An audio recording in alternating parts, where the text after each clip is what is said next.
ओम नमो लोय सव सागुणम्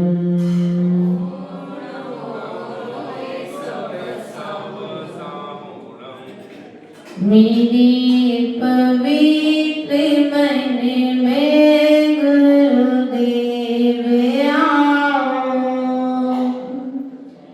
मैं शास्त्र वाचन करूं प्रतिभा जगाओ। अरिहंत भासित सभी श्रुत देवताओं।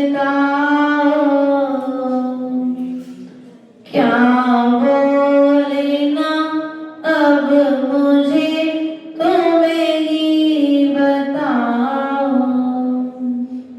बोले अनंतानंद से सद्गुरु परमेश्वर भगवान की, देवाधिदेव कादिनाथ भगवान की, देवाधिदेव शासनायक भगवान महावीर स्वामी की, देवाधिदेव पारसनाथ भगवान की, आचार्य भगवंत कुंदकुंद स्वामी की, आचार्य भगवंत विराट स्वामी जी महाराज की, पट्टाचार्य आचार्य भगवंत विशुद्ध सागर जी महाराज की, आचार्य भगवंत विभव सागर जी महाराज की।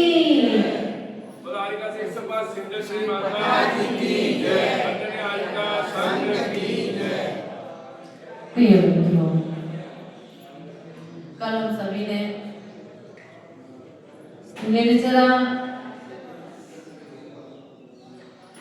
संवर और आश्रम की व्यवस्था को समझते हुए तीन भावनाओं को एक भावना में गर्भित करके समझने का प्रयास और पुरुषार्थ किया था। आज पुनः अपने ज्ञान को सम्यक ज्ञान में परिवर्तित करने के लिए, अर्थात यहाँ पर बैठकर के बीकेश भैया हम सभी ज्ञान की तैयारी नहीं कर रहे, यहाँ बैठकर के केवल ज्ञान की तैयारी। हमारा ज्ञान केवल ज्ञान रूप में परिवर्तित हो सके,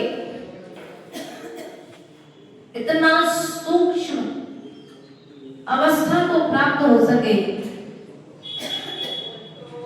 उस ज्ञान को प्राप्त करने के लिए वर्तमान में अपने मति ज्ञान और श्रुत ज्ञान का सदुपयोग कर रहे हैं।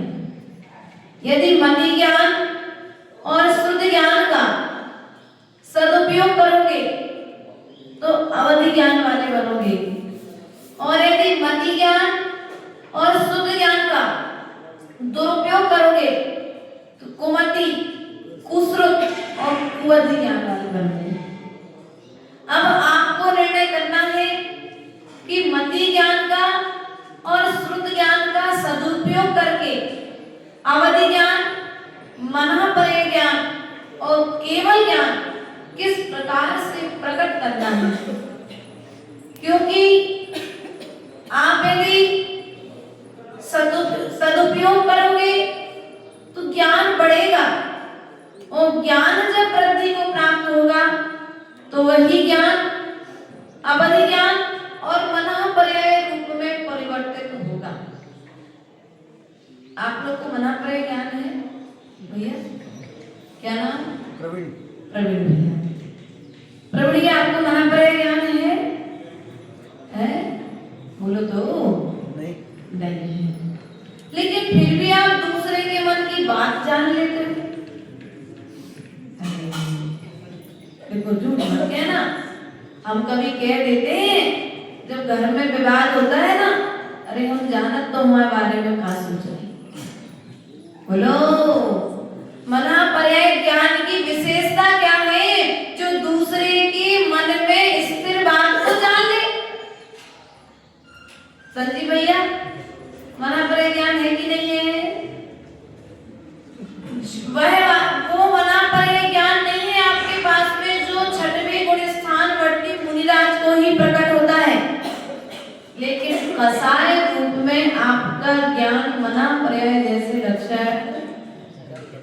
अपने आप को अपन मना करे ज्ञानी, भैया हमें पता है हमारे बारे में कहाँ सोचते हैं, वो तो हम कहते नहीं है क्या, उनके मन में हमारे प्रति क्या क्या भरा है वो तो हम जानते हैं। इसका मतलब आप मना पड़े ज्ञानी, बोलो आप लोग मना पड़े ज्ञानी हो गए क्या? क्योंकि ये गुण तो मना पड़े ज्ञानी का था, ये तो मना पर्याय का लक्षण था ना रीना, कि दूसरे के मन की बात को जान लेना, बिना कहे बिना जाने बिना किसी के बताए दूसरे के मन की बात को जानने वाला मना पर्याय ज्ञानी। और आप लोग कौन हो? अरे पंचम काल में अतिशय हुआ, कलिंजरा में अवधि ज्ञानी और मना पर्याय ज्ञानी प्रकट हो गए, जो दूसरे के मन की बात को बिना कहे। इसका मतलब ये है कि तुम अपने मति ज्ञान और श्रुत ज्ञान का दुरुपयोग कर रहे हो। क्या कर रहे हो? आप अपने ज्ञान का दुरुपयोग कर रहे हो, और जब ज्ञान का दुरुपयोग कर रहे हो तो केवल ज्ञान प्रकट होने वाला। देवों के पास में अवधि ज्ञान है, वो भी द्रव्य क्षेत्र काल भाव की मर्यादा लिए हुए हैं, अवधि लिए हुए हैं, लेकिन जो मना परे ज्ञान है वह भी कुछ समय के लिए है, कुछ विशेष, जहां जिसके मन की बात को जानना चाहेंगे हम उसके मन की बात को जानेंगे, लगाएंगे तो जानेंगे। देखो बोर्ड में प्लग लगाओगे तो डोरी में करंट आएगा, और प्लग नहीं लगाओगे तो डोरी में करंट नहीं आएगा। बस वैसे ही मना परे ज्ञान और अवधि ज्ञान की विशेषता है, आप उसे जहां जिसमें जिस रूप में लगाना चाहेंगे उस रूप में उस व्यक्ति की स्थिति परिस्थिति तुम्हें देखने में। लेकिन यहाँ पर भेद ये है अवधि ज्ञान में, जो नरक के नारकी होते हैं वे हमेशा कुअवधि ज्ञान ही लगाते हैं। क्या कुअवधि ज्ञान समझते ना, गलत विचार करना, पर के विषय में हमेशा गलत विचार करना, वे कभी सम्यक सोच नहीं पाते, ये नारकी की विशेषता होती है। लेकिन जो सम्यक दृष्टि होता है वो कभी गलत नहीं सोचता है, इसलिए उसका ज्ञान स्ववधि होता है, और स्ववधि ज्ञान वाला मनुष्य भी हो सकता है और देव भी। मनुष्यों में भी कौन? तीर्थंकर आदि तुम लोग को नहीं होगा प्रकट, सामान्य मनुष्यों के लिए नहीं होता अवधि ज्ञान। जो तीर्थंकर प्रकृति आदि का बंध किए हुए हैं, भावी भगवान आत्मा है, ऐसे भगवान आत्मा के लिए जन्म से ही तीन ज्ञान के धारी, लेकिन पूरा जीवन काल निकल जाता है वे कभी भी अवधि ज्ञान लगा दे, और हमें 1 मिनट को मिल जाए, बोलो भैया मैं, यदि एक बार अवधि ज्ञान मिल जाए क्या करोगे प्रभु? बच्चे की शादी कब तक होगी?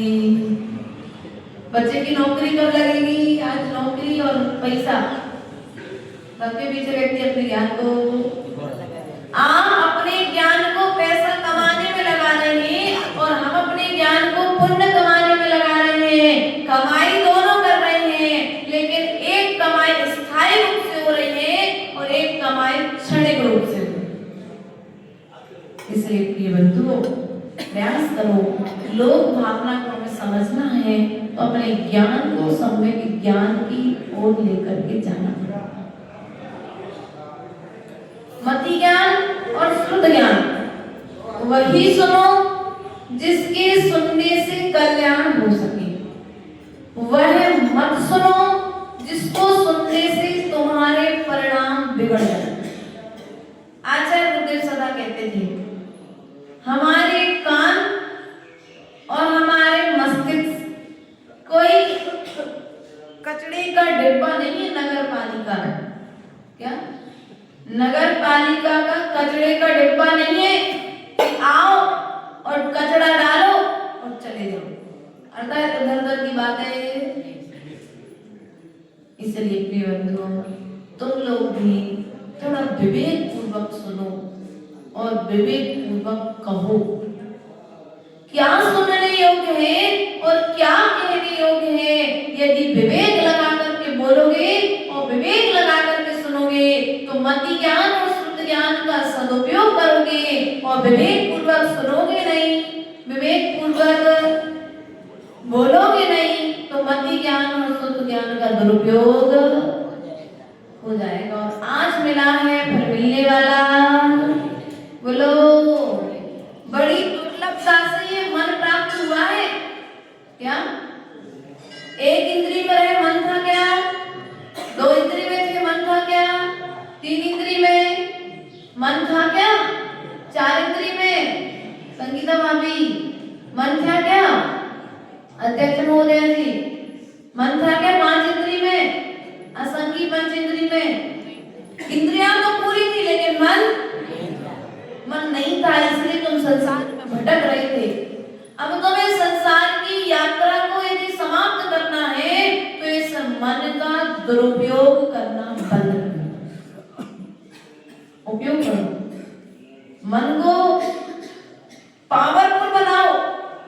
कितना पावरफुल, लेकिन कसायों से नहीं, उसे पावरफुल बनाओ सकारात्मक विचारों से। अपने मन को इतना पावरफुल बनाओ कि तुम्हारे सामने कैसे भी घटना हो जाए तुम्हारे मन पर उसका प्रभाव। एक मुनिराज के सामने में देखो उन्होंने अपने मन को कितना मोड़ लिया।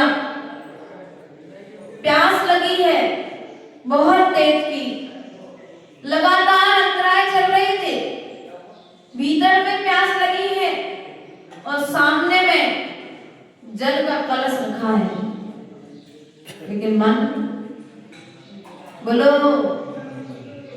मन जाएगा क्या? क्यों? पानी सामने रखा है, गले में प्यास लगी है और मन को क्या किया उन्होंने अपने, बोलो मन को बस में कर लिया है।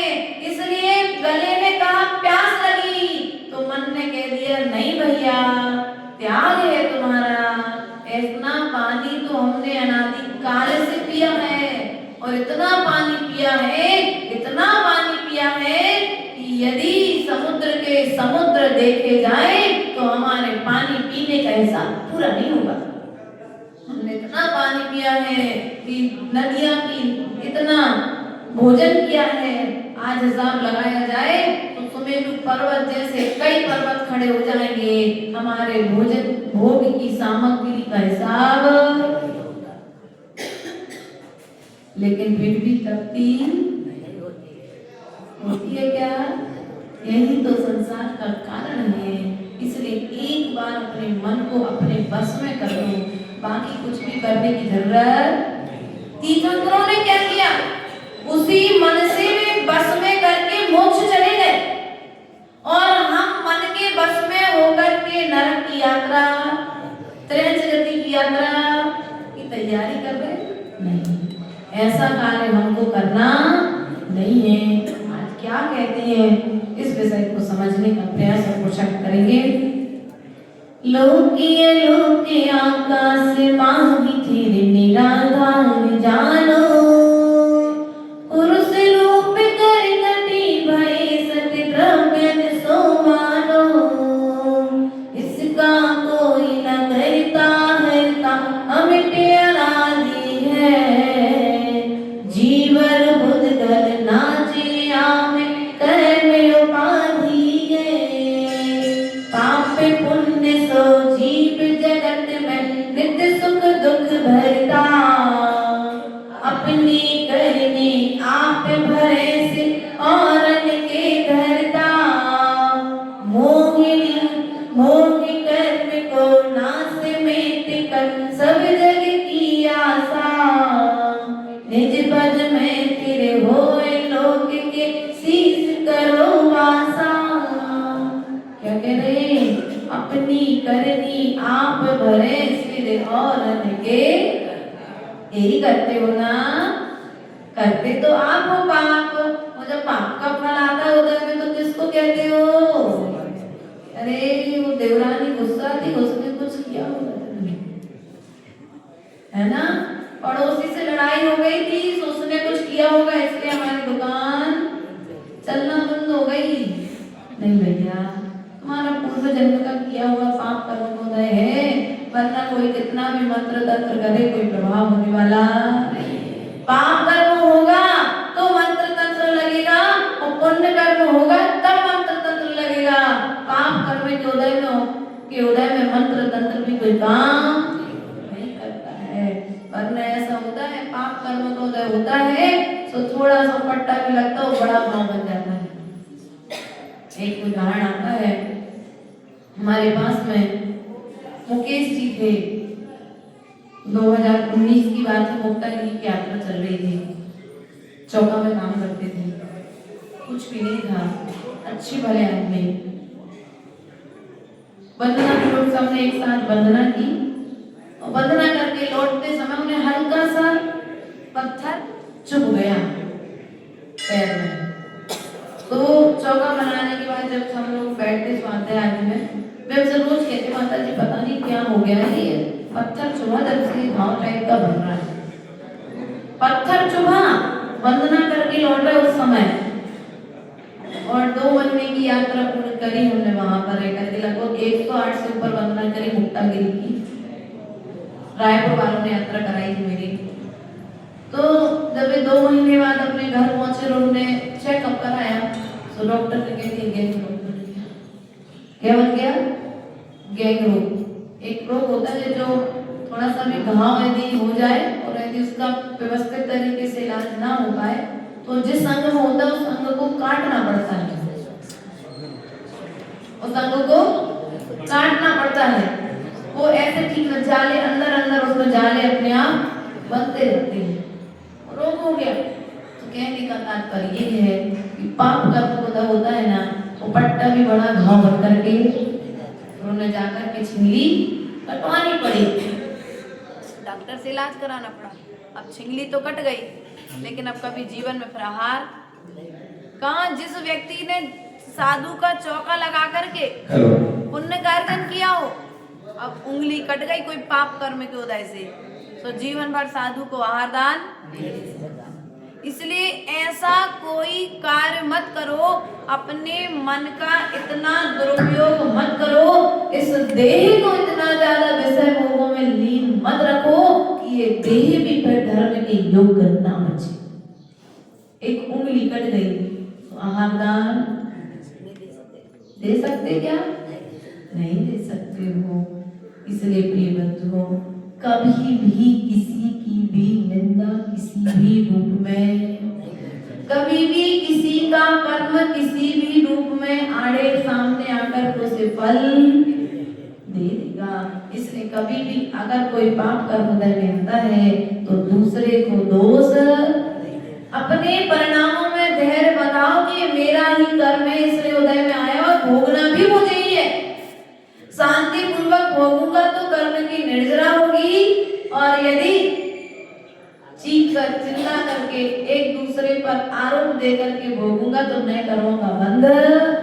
लोक अलोक आकाश माही थे निराधार, लोक जहाँ पर अपन रहते हैं, अलोक अलोक आकाश जहाँ पर द्रव्य आदि नहीं है, फिर निराधार जानो लोक पुरुष रूप कर कटी भेद सट द्रव्य सो लोक पुरुष धान।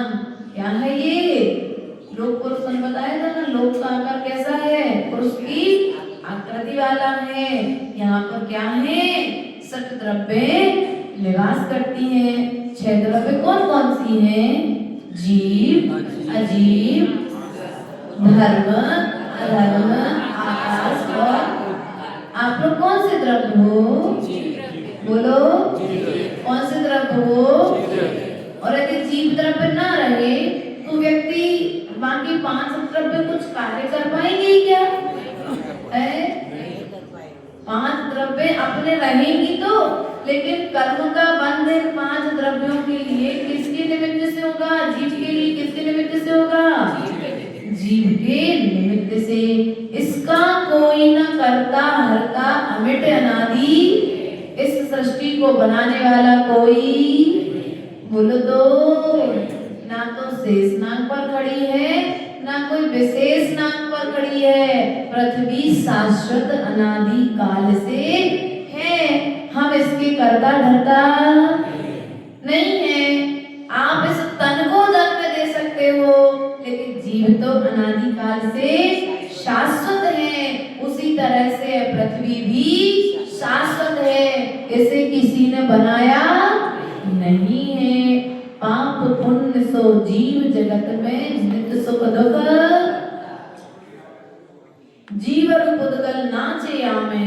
क्या कह रहे, ये जो लोग हैं इसमें जीव और पुद्गल नाचे, इसमें नाचते हैं। कर्म उपाधि है, कर्म के निमित्त से। पाप पुण्य सो जीव जगत में नित्य सुख दुख। इस संसार में जितने भी जीव देखे जाते हैं वे पाप पुण्य का क्या करते हैं, पुण्य के कर्म व्यक्ति हंसता है और पाप के उदय में व्यक्ति अच्छा रोते हो। पाप कर्म के उदय में देखो, पाप कर्म का उदय तीव्र चल रहा है, हर एक दिन की आड़ से अंतराय हो रहा है, लेकिन फिर भी बोलो दुख आ रहा है, संकट आ रहा है, लेकिन वही संकट कर्म काट रहा है, कर्म बांध। और यदि उस संकट की घड़ी में, उस दुख की घड़ी में, उस पाप कर्म की घड़ी में, मूल रूप में क्या कहें, पाप कर्म साधु तो नहीं कहेगा कि भैया तुमने गलत किया है, तुमने नहीं देखा था, तुमने नहीं सोचा था, तुमने ऐसा नहीं किया था। नहीं भैया, तुमने सब कुछ किया होगा, मेरा ही पाप कर्म को देखा। क्योंकि यदि हम दूसरे को दोष देंगे तो नया कर्म बन जाएगा दोषना, और यदि दूसरे को दोष नहीं देंगे ना तो हमारा कर्म घट जाएगा। इसलिए प्रिय बंधुओं, पाप पुण्य सो जीव जगत में नित्य सुख दुख भरता। सुख का फल भी जीव स्वयं भरता है और दुख का फल भी जीव स्वयं। हमने कभी दूसरे को अंतराय डाला होगा, सुबह अंतराय आज उदय में आकर के कट रहा है। अर्थात ज्ञान दर्शन चारित्र की अभिनय करने से भी, गुरुओं का अपमान करने से भी किसी के जैसे कई बार क्या होता है, आनंद आता है। कुत्ते को रोटी डाली और फिर उठा ली, कुत्ता भागा। ऐसे लोग परेशान करते हैं जानवरों को ट्रेन से गति में। गाय को रोटी डाली फिर छुड़ा ली, और डौकाते ना अपन लोग ऐसा खेल करते ना, कई कई बार मैंने देखा, बचपन में हम लोग ने भी किया है। जब थे तो करते थे तो अपन को आनंद आता था, या फिर कई बार बच्चे को अपन देंगे खाने पर वापस ले लेंगे, देंगे दिखाएंगे वापस ले लेंगे। तो क्या कर रहे बोलो, खेल खेल में भी कर्म का बंध। इसलिए कभी भी कहते हैं ना कि खा रहा हो कोई तो खाते में कभी किसी से कोई निवाला ना छूट जाए, ऐसे कार्य। और आप लोग क्या करते हो, समय तो मिलता नहीं रीना को अलग से, तो भोजन के समय माँ ने क्या कहा, दीदी ने क्या कहा, भैया ने क्या कहा, भाभी ने क्या कहा, सारी कहानी बुरा तो नहीं लगा रीना, वो लग जाए तो सुधार नहीं। रीना जैसी कई भाभियों की यही स्थिति है, भोजन करते समय ना तो पति से विवाद करो, ना बहू से विवाद करो, ना सास से विवाद करो, ना बच्चों से बात करो। यदि भोजन के समय तुम विवाद करोगे, झगड़ा करोगे, इधर उधर की बातें करोगे, तो भोजन के समय जो शब्द तुम्हारे कानों में जाएंगे, भोजन करते करते जैसे भोजन तन को लगता है, ऐसे वो विचार मन में जाएंगे और वे दिन भर वही विचार फिर भर जाएंगे। मोबाइल की तो विशेषता है, जैसी आवाज डालोगे वैसे निकलेगी। भैया मोबाइल की विशेषता है, जैसी आवाज डालोगे वैसी निकलेगी। वैसे तो भोजन करते समय तुम जिन विचारों के साथ में भोजन करोगे वैसे विचार बाहर वैसे ही विचार आएंगे। इसलिए जब भी भोजन करते बैठो, आचार्य गुरुदेव कहते हैं ग्रास ग्रास में नमोकार मंत्र। क्या ग्रास ग्रास में नमोकार मंत्र होना चाहिए, और ग्रास ग्रास नमोकार मंत्र के लिए होना चाहिए कि ग्रास में नमोकार मंत्र पढ़ने के लिए ग्रहण कर रहा हूँ, ये ग्रास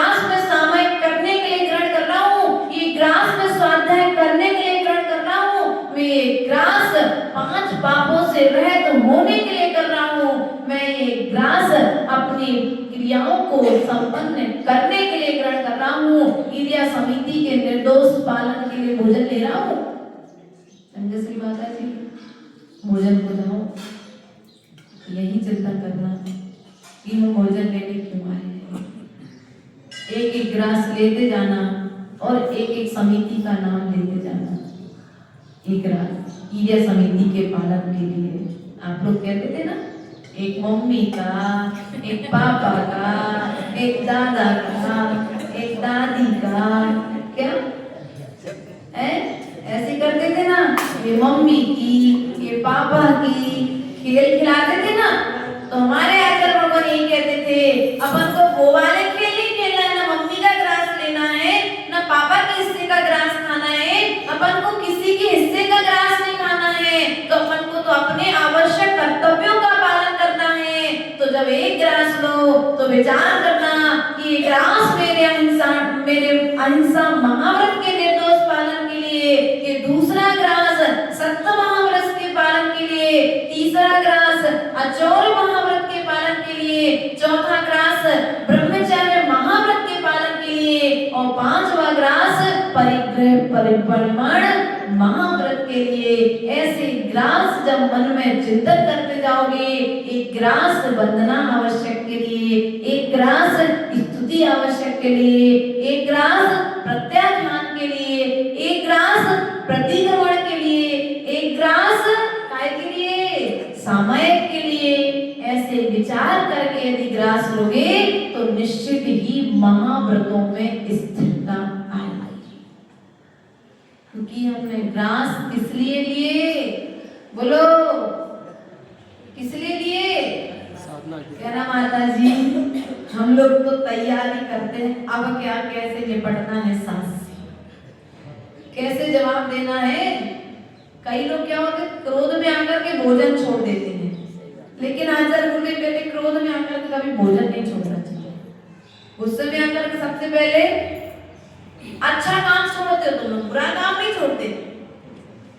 तो आचार्य गुरुदेव कहते वो कभी गुस्से में कितना भी गुस्सा है, पेट तो तुम अच्छे से भर लो, लड़ने के लिए ताकत चाहिए ना। क्योंकि यदि तुम भोजन छोड़ दोगे तो एक तो पहले से पाप कर्म का उदय तीव्र आया, तो तुम्हारा ज्ञान काम नहीं किया, तो कसाय उदय में आई। और अब तुमने कसाय उदय में भोजन और छोड़ दिया तो गर्मी और बढ़ेगी और तुम्हारा विवेक काम करना। अब तुम अच्छा या बुरा कौन है, ये अच्छे बुरे का ही विवेक भूल जाओगे और बड़े छोटों की मर्यादा को भूल करके तुम कार्य में संलग्न हो जाते कि नहीं हो जाते। इसलिए आचार्य गुरुदेव वगैरह बोलते थे कभी भी कोई भी बात हो जाए, क्योंकि हम लोग भी तो संसारी प्राणी हैं, संघ में रहते थे, थोड़ी बहुत बात कभी होती थी। आचार्य गुरुदेव बोलते थे पहले आहार करके आओ, बाद में बात करेंगे।